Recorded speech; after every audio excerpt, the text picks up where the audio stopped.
River academy by Asif Ali. GK question related facts, one liner question होंगे। देखिए इसमें क्या होगा कि एक क्वेश्चन होगा, उससे रिलेटेड बनते ही जाएंगे, उनको देखते जाएंगे। महावीर का जन्म कब हुआ? तो 599 ईसा पूर्व में। कहाँ पर हुआ? वैशाली में। इनके बचपन का क्या नाम था? वर्धमान था। ये कितने नंबर के तीर्थकर थे? 24 नंबर के तीर्थकर थे। महावीर की माता और पिता का क्या नाम था? पिता का नाम सिद्धार्थ, माता का नाम त्रिशला था। महावीर की पत्नी का क्या नाम था? यशोदा। उनकी बेटी थी अनुजा प्रियदर्शनी, और हमने पिछले वीडियो में बताया था अनुजा प्रियदर्शनी किसकी बेटी थी? लाल बहादुर शास्त्री यानी इंदिरा गांधी का बचपन का नाम क्या था? प्रियदर्शनी। अगला, अनुजा प्रियदर्शनी के पति का क्या नाम था? जामिल था, जो महावीर के शिष्य भी थे। जैन धर्म के प्रथम तीर्थकर कौन थे? ऋषभदेव थे। कौन से? ऋषभदेव। जैन ग्रंथों की जानकारी किससे मिलती है? भगवती सूत्र से मिलती है। जैन तीर्थकरों की जीवनी की जानकारी किस ग्रंथ से मिलती है? भद्रबाहु द्वारा रचित कपिल सूत्र से मिलती है, कल्प सूत्र से मिलती है। किससे मिलती है? कल्प सूत्र से। जैन तीर्थकरों में संस्कृत का सबसे अच्छा विद्वान कौन था? नैचंद। अगला, जैन धर्म के दो संप्रदाय थे, श्वेतांबर और दिगंबर। श्वेतांबर श्वेत कपड़े पहनते, दिगंबर नग्न रहते थे। अगला, जैन की प्रथम सभा कब हुई? जैन की प्रथम सभा कब? 322 ईसा पूर्व होना था, पूर्व हो गया। ईसा पूर्व पाटलिपुत्र चंद्रगुप्त के शासनकाल में। और चंद्रगुप्त पाटलिपुत्र बसाया किसने था? उदयन ने। उदयन ने ही अपनी पहली राजधानी पाटलिपुत्र रखी थी। पाटलिपुत्र इस टाइम कहाँ है? पटना में, मतलब पटना कहा जाता है अब पाटलिपुत्र को। पटना कहाँ है? बिहार की राजधानी है। अगला देखिए, जैन धर्म की दूसरी सभा कब हुई थी? 512 ईसा पूर्व गुजरात में हुई थी। ऊपर हो गया, ध्यान थोड़ा इस पे ना दें। जैन धर्म के साहित्य को कहा जाता था, संहिता को कहा जाता आगम। क्या कहा जाता था? आगम। जैन धर्म की कला कैसी थी? मथुरा कला थी। पाटलिपुत्र किसने बसाया? उदयन ने। आगे बताया था उदयन ने। यह सोन नदी और संगम नदी के किनारे स्थित है। पाटलिपुत्र को पटना कहा जाता है, और पहली ही राजधानी पाटलिपुत्र को उदयन ने ही रखी थी, मतलब अपनी राजधानी करी थी। महावीर की मृत्यु कब हुई? 527 पावापुरी में। कहाँ हुई? पावापुरी में। जैन ग्रंथों में बिंदुसार को क्या कहा जाता था? सिंहसेन कहा जाता था। अब क्यों सिंहसेन कहा जाता? जैन धर्म है तो जैन धर्म के बारे में बताएंगे। अब बिंदुसार है, अब उसके बारे में। डाइमेकस किसके काल में भारत आया? तो बिंदुसार के शासनकाल में। पार्श्वनाथ तीर्थकर कितने नंबर के थे? तो 23वें नंबर के थे। उत्तर प्रदेश के वाराणसी से थे। ये पूछा जाता था किस राज्य से हैं? तो उत्तर प्रदेश के जिले से हैं, तो वाराणसी से। पिता का नाम था अश्वसेन, माता का नाम था वामा देवी। अगला, चंद्रगुप्त किस वंश के थे? मौर्य वंश के थे। ये जैन धर्म को मानते थे। ये बहुत आता, चंद्रगुप्त किस वंश के थे? मौर्य वंश के थे। क्या मानते थे? जैन धर्म मानते थे। अगला देखिए, फयान किसके शासनकाल में भारत आया था? चंद्रगुप्त मौर्य। अब एक आ गया, दूसरा भी पूछा जाता है। चीनी यात्री हेनसंग किसके शासनकाल में भारत आया था? हर्षवर्धन के शासनकाल में। मौर्य वंश के संस्थापक कौन थे? चंद्रगुप्त मौर्य। इनका जन्म 345 ईसा पूर्व में हुआ था। इनकी मृत्यु 298 ईसा पूर्व सिरवरवेलगोला में हुई थी। सिरवरवेलगोला कहाँ पड़ता है? कर्नाटक में। ये पूछा जाता है कि चंद्रगुप्त मौर्य का अंतिम समय कहाँ गुजारा था? सिरवरवेलगोला में। अगला, चंद्रगुप्त के बाद कौन गद्दी पर बैठा? बिंदुसार, जिसे अमित्र घात भी कहा जाता है, वही जो अभी ऊपर आया था, इसलिए इनको लिया गया।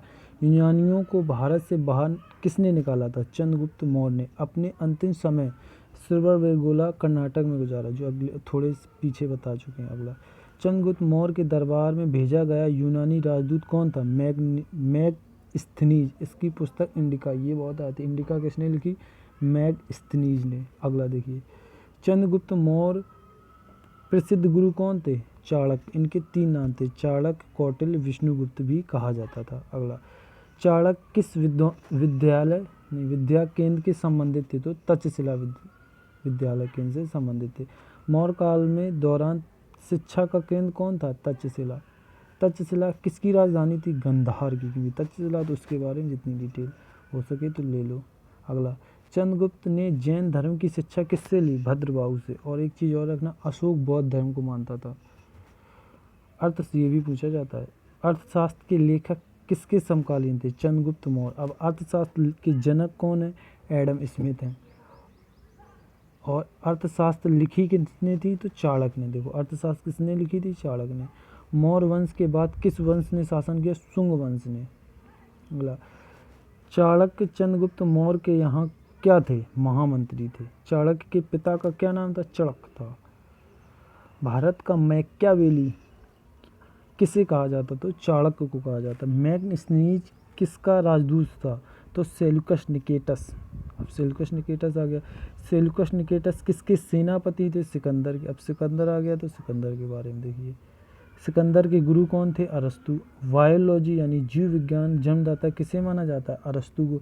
अब अरस्तु के गुरु कौन थे? प्लेटो। और प्लेटो के गुरु कौन थे? सुकरात। सुकरात किस देश के थे? ग्रीस देश के। अब ग्रीस आ गया तो ग्रीस की देश की राजधानी और मुद्रा एथेंस, राजधानी मुद्रा यूरो। अब ये आ गया तो यूरो किन किन देशों में चलता है? फ्रांस में चलता है, जर्मनी में चलता है, फिनलैंड में चलता है, स्पेन में, आयरलैंड और नीदरलैंड। फ्रांस की राजधानी पेरिस, जर्मनी की राजधानी बर्लिन। और ये 3-4 आपको ढूंढ के लिखनी, क्योंकि इससे आपको कैपेसिटी अच्छी होगी याद होने की, और याद अच्छे से हो जाएगा। क्योंकि जो चीज़ काम के लिए दी जाए वो हमेशा मतलब थोड़े टाइम तक याद रहती है। सिकंदर का जन्म कब हुआ? 356 ईसा पूर्व में हुआ। इनके पिता का नाम फिलिप था। सिकंदर के जब जन्म हुआ 356 ईसा पूर्व, इनके पिता का नाम फिलिप था। अगला, सिकंदर ने भारत विजय अभियान कब चलाया? 326 ईसा पूर्व में चलाया था। हाइडे स्पीच का युद्ध या झेलम का युद्ध किसके बीच हुआ था? सिकंदर और पोरस के बीच। कब? 326 ईसा पूर्व में। पोरस पंजाब के शासक थे। पंजाब की राजधानी चंडीगढ़। और ये पूछा जाता है ऐसा कौन, चंडीगढ़ ऐसे कौन 2 राज्यों की राजधानी है? पंजाब और हरियाणा। अगला, झेलम नदी का उद्गम स्थल कहाँ है? शेषनाग जी। अब झेलम नदी किसके किनारे शहर बसा है? तो श्रीनगर। श्रीनगर की स्थापना अशोक ने की थी। अब देखो अशोक आ गया तो जो अगला वीडियो आएगा वो अशोक की पूरी, क्योंकि अशोक के बारे में भी जानना बहुत ज़रूरी है, तो अगले वीडियो में मिलेगा। तुलबुल परियोजना किस नदी पर है? झेलम नदी पर है। सिकंदर की सेना ने किस नदी को पार करने से मना कर दिया था? तो ब्यास नदी पर। कहाँ? कश्मीर में। अब ब्यास नदी और रावी नदी का उद्गम स्थल कहाँ? रोहतांग दर्रा। अब दर्रा आ गया तो हिमाचल प्रदेश में 3 दर्रे हैं। एक तो ये होगा रोहतांग दर्रा, एक होगा सिपकला दर्रा और एक बड़ा लाचा। ये 3 बहुत फेमस दर्रे हैं। सिकंदर के घोड़े का क्या नाम था? बाउके फला। इसी के नाम पर सिकंदर ने झेलम नदी के तट पर नगर की स्थापना की थी। सिकंदर की मृत्यु कब हुई थी? 323 ईसा पूर्व में बेबीलोन में हुई थी। आप देखो अशोक के बारे में ऊपर था, तो अशोक किस धर्म को मानता था? ये अभी बीच में बताया, उसको यहाँ लगाना है। अगली वीडियो में अशोक के बारे में, क्योंकि श्रीनगर की स्थापना अशोक ने की थी, इसीलिए अशोक के बारे में अगली वीडियो में मिलेगा। थैंक यू, धन्यवाद। चैनल को सब्सक्राइब, लाइक, कमेंट जरूर कीजिएगा। बताइए चैनल आपको कैसा लगा, और वीडियो भी। इसकी PDF आपको डिस्क्रिप्शन में मिल जाएगी, डाउनलोड कर सकते हैं। और लाइक ज़रूर कीजिएगा।